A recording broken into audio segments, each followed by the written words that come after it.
प्रयागराज महाकुंभ में सनातनी हर दिन नया रिकॉर्ड बना रहे हैं। श्रद्धालुओं की भीड़ ऐसा महा रिकॉर्ड बना रही है जो पहले ना कभी किसी ने देखा है ना सुना है। अब तक 50 करोड़ से ज्यादा लोग संगम में डुबकी लगा चुके हैं और लगातार ये आंकड़ा बढ़ता ही जा रहा है।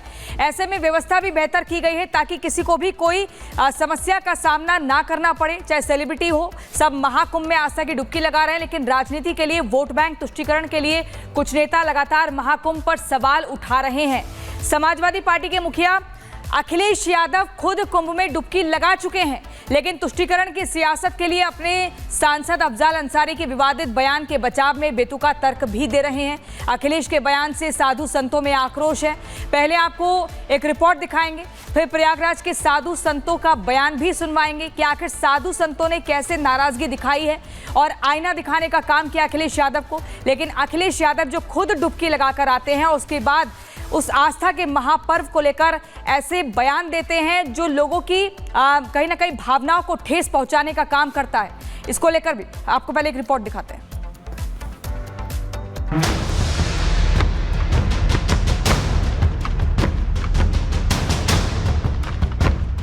कि संगम तट पे नहा करके व्यक्ति पवित्र हो जाएगा, पाप धुल जाएगा। लग रहा है कि नर्क में तो कोई बचे ही नहीं।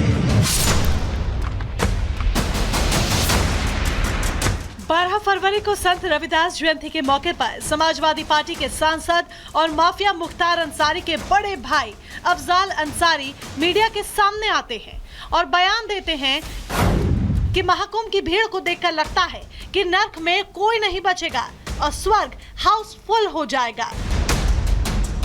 संगम तट पे नहा करके व्यक्ति पवित्र हो जाएगा, पाप धुल जाएगा, वैकुंठ में जाने का रास्ता खुल जाएगा। उससे तो लग रहा है कि नर्क में तो कोई बचे ही नहीं। अफजाल अंसारी सनातनी परंपरा पर तीखा कटाक्ष करते हैं तो विवाद भी होता है। सनातनियों की तरफ से सपा सांसद अफजाल अंसारी के खिलाफ कार्रवाई की मांग होती है तो असंख्य सनातनियों की तरफ से ये सवाल भी उठाए जाते हैं कि महाकुंभ की महिमा का मजाक उड़ाने वाले अफजाल अंसारी के पाप और पुण्य का हिसाब कब होगा। विवाद बढ़ता है तो आपत्तिजनक टिप्पणी करने के आरोप में अफजाल अंसारी के खिलाफ मुकदमा भी दर्ज होता है। अफजाल अंसारी अभी गाजीपुर से सपा सांसद हैं और ये माफिया मुख्तार अंसारी के बड़े भाई हैं। लेकिन सवाल सिर्फ अफजाल अंसारी का नहीं, क्योंकि पार्टी के मुखिया अखिलेश यादव खुद लगातार महाकुंभ को लेकर कई कटाक्ष कर चुके हैं। अखिलेश यादव ने महाकुंभ की शुरुआत के समय कहा था कि ट्रेनें खाली जा रही हैं, महाकुंभ कोई नहीं आना चाहता। और अब सनातनियों की भीड़ देखकर अखिलेश यादव कह रहे हैं कि योगी सरकार ने व्यवस्थाएं अच्छी नहीं की, जिससे महाकुंभ आने वाले श्रद्धालुओं को दिक्कत हो रही है। सरकार का हर आंकड़ा वो है फर्जी। कुछ ट्रेनें खाली आ रही हैं, सुनने में आया गोरखपुर वाली खाली ट्रेन गई है पूरी। विकसित भारत का सपना बीजेपी के लोग देख रहे हैं, तो जो लोग सड़कों पे चल रहे हैं, जो कुंभ में आए हैं, उनको इतनी तकलीफ परेशानी का सामना नहीं करना पड़ता और सड़कें और जो स्थान जाना चाहते थे वो अच्छे होते। बात सिर्फ समाजवादी पार्टी और उसके मुखिया अखिलेश यादव की नहीं है, क्योंकि सनातनी परंपरा और हिंदुओं की आस्था पर सवाल उठाने वालों की लिस्ट में अब शिवसेना उद्धव गुट का नाम भी जुड़ गया है। उसी शिवसेना का जो कभी अपनी प्रखर हिंदूवादी छवि के लिए जानी जाती थी। अब शिवसेना उद्धव गुट के विधायक और शिवसेना सांसद संजय राउत के छोटे भाई सुनील राउत का भी महाकुंभ को लेकर विवादित बयान सामने आया। संजय राउत के छोटे भाई सुनील राउत कहते हैं कि मैं 2 दिन तक प्रयागराज में था, महाकुंभ का मजा देख रहा था, कौन कितने पाप धुल रहा है ये देख रहा था। लोगों को पाप धोता देख मेरे मन में ख्याल आया कि कहीं उनके पाप मेरे बदन में न चिपक जाए। ये सोचकर मैंने डुबकी ही नहीं लगाई और बिना डुबकी लगाए चला आया। आले कोई बऱ्याच लोकांनी माझ्या पाय पडले। मी प्रयागराजला होतो का आजच आलो मुंबई सकाळी। 2 दिवस प्रयागराजची मजा घेत होतो। कोणी किती पाप धुतली ती पाहत होतो आणि पाप धुतलेली बघता बघता मला असं वाटलं की पाप माझ्याच अंगाला चिकटतील की काय, म्हणून मी डुबकीच मारली।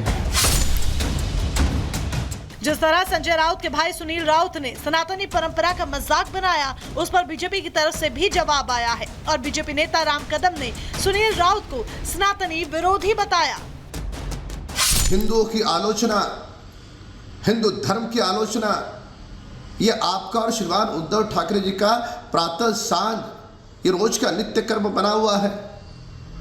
तो क्या आप संगम के डुब्बी पर भी कटाक्ष करोगे? यह सनातन हिंदुओं का घोर अपमान है।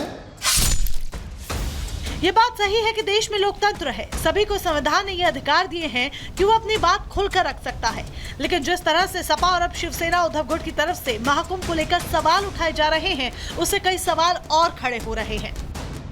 सवाल उठ रहे हैं कि जो ऐसी बातें अखिलेश यादव और उनकी पार्टी के सांसद महाकुंभ को लेकर कर रहे हैं, क्या ऐसी बातें वो दूसरे धर्मों के त्योहारों को भी लेकर कर सकते हैं क्या? सवाल ये भी उठाए जा रहे हैं कि अगर महाकुंभ को लेकर सनातनियों की आस्था है और अमृत स्नान को अच्छा मान रहे हैं, तो उस पर सवाल आखिर क्यों उठाए जा रहे हैं? सवाल तमाम है जो देश के आम लोग वोट बैंक की सियासत करने वाले नेताओं से पूछ रहे हैं। हालांकि सियासतदान है कि अभी तक उन्होंने ये नहीं बताया कि आखिरकार उन्हें सनातनी परंपरा से, सनातनी त्योहारों से दिक्कत क्यों होती है। दूसरे धर्मों के त्योहारों और पर्वों पर उन्हें खामियां आखिर क्यों नजर नहीं आती। Bureau report, Republic Bharat. तो देखिए, एक तरफ महाकुंभ में नए नए रिकॉर्ड बन रहे हैं, कीर्तिमान रचे जा रहे हैं, तो दूसरी तरफ इस पर सियासत भी हो रही है, क्योंकि अखिलेश यादव लगातार शुरुआत से इस पर बयान दे रहे हैं महाकुंभ को लेकर। ऐसे में सवाल ये कि सनातन शक्ति से क्या सपा नेताओं को मिर्ची लग रही है? ग्राफिक्स के जरिए हम आपको बताते हैं कि किस तरीके से बयान दिए जा रहे हैं और किस तरीके से महाकुंभ को लेकर विवाद जो है वो लगातार छिड़ता हुआ नजर आ रहा है। देखिए, महाकुंभ पर अखिलेश यादव का विवादित बयान सामने आया। उन्होंने कहा कि ना तो कोई स्वर्ग है ना कोई नर्क है। ये अखिलेश यादव ने कहा, क्यों कहा वो भी हम आपको समझाते। देखिए, पृथ्वी के ऊपर भी आसमान, नीचे भी आसमान है।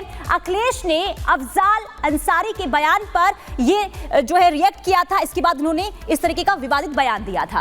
अफजाल अंसारी ने संगम पर यह विवादित बयान दिया था, जिसे लेकर काफी विवाद भी हुआ था। सनातनियों में जबरदस्त गुस्सा देखने को मिला था। अफजाल अंसारी ने क्या कहा था वो भी समझ लीजिए। उन्होंने कहा था कि नहाने से पाप धुल गए तो नर्क में कोई जगह नहीं बचेगा, यानी कि नर्क जो है कोई जगह नहीं बचेगा और स्वर्ग जो है हाउसफुल हो जाएगा। भीड़ से लगता है स्वर्ग हाउसफुल हो जाएगा। ये अफजाल अंसारी की तरफ से बयान दिया गया था। वैसे ये कोई पहली बार नहीं है। देखिए, लगातार समाजवादी पार्टी के नेताओं की तरफ से ऐसे ही बयान दिए जाते हैं, जिससे लेकर सियासत शुरू हो जाती है। बहरहाल, खबरों में आगे बढ़ेंगे और अब बात कर लेते हैं यूट्यूबर एल्विश यादव की, क्योंकि विवादों से इनका गहरा नाता लगातार देखने को मिलता है और एक और विवाद इनसे जुड़ चुका है। दरअसल यूट्यूबर एल्विश यादव को एनसीडब्ल्यू ने नोटिस दिया है। नोटिस इसलिए दिया गया है क्योंकि अरुणाचल प्रदेश की अभिनेत्री चुंदरांग पर उन्होंने नस्लीय टिप्पणी की थी और इसके बाद उन्हें नोटिस दिया गया है और कल पेशी के लिए कहा गया है। अब एल्विश यादव कल पहुंचते हैं या नहीं पहुंचते हैं ये देखना होगा, लेकिन लगातार एल्विश यादव विवादों में किस तरीके से घिरते हुए नजर आ रहे हैं ये हम आपको बता रहे हैं। देखिए, टिप्पणी की गई थी, अरुणाचल प्रदेश की अभिनेत्री पर नस्लीय टिप्पणी की गई थी और इसके बाद से ही एल्विश यादव अब एनसीडब्ल्यू के निशाने पर अब समन भेजा गया है, पूछताछ के लिए बुलाया गया है। क्या एल्विश यादव कल पहुंचते हैं एनसीडब्ल्यू के सामने, ये देखना होगा।